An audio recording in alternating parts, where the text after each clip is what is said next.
I saw a preacher on TV saying that our tongue has power to give life and death. So can I say to another person that he will live even though he is very sick? Will he come to life? Or can I say to an evil person that he will die? Will he die?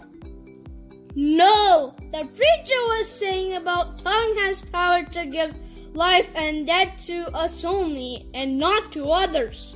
But then I am confused. Since lots of people are dying, could they not say to themselves to live longer? Let us check with our elders.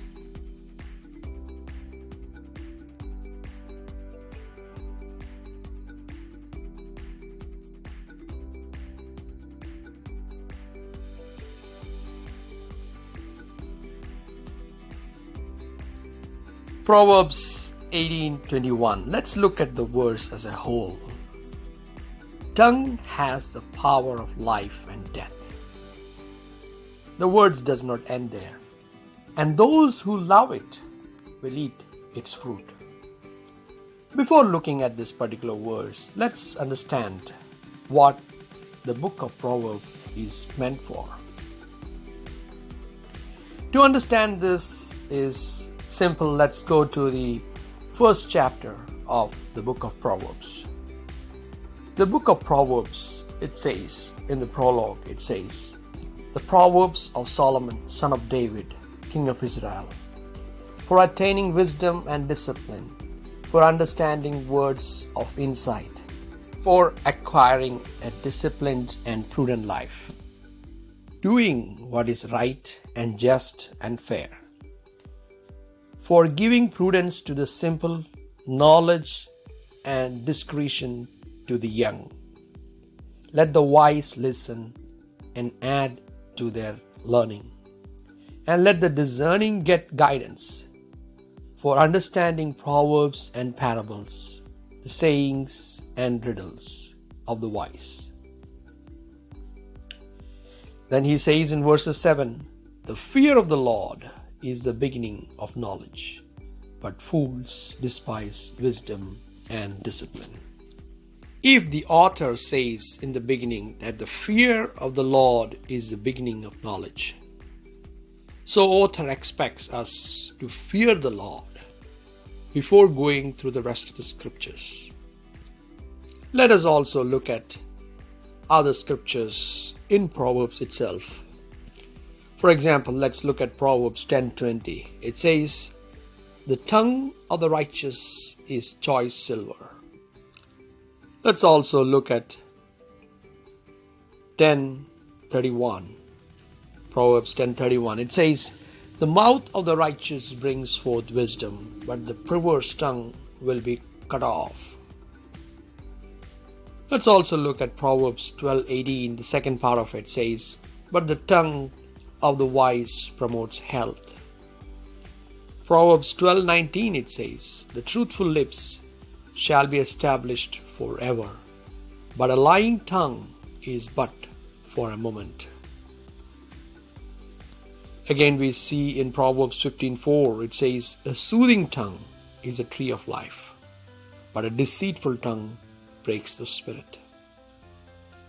Proverbs 15:1 it says, a soft answer turns away wrath, but a harsh word stirs up anger.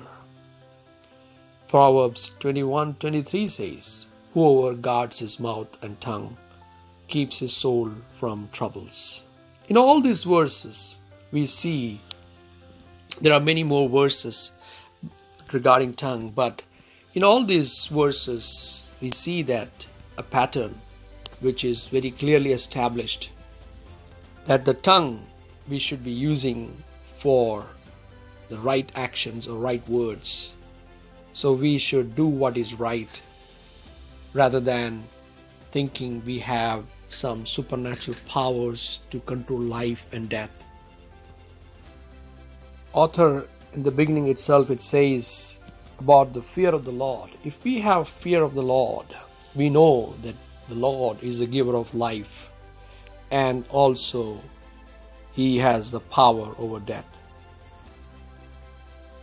So, fear of the Lord enables us to use our tongue in a manner that is pleasing to God. Otherwise, God can bring judgment upon us and causing us to be condemned by our own words. As Jesus says, your own words will condemn you. We will give an account of every word. Devil has twisted this word, the verse, and because of that, man thinks he is something kind of a god.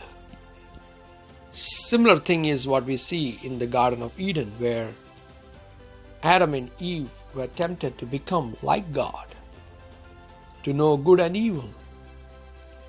The very sin devil himself committed, Adam and Eve were asked to be committed, to become equal to God or to be like God.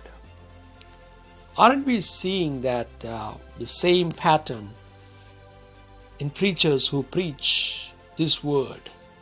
The life and death is in our tongue.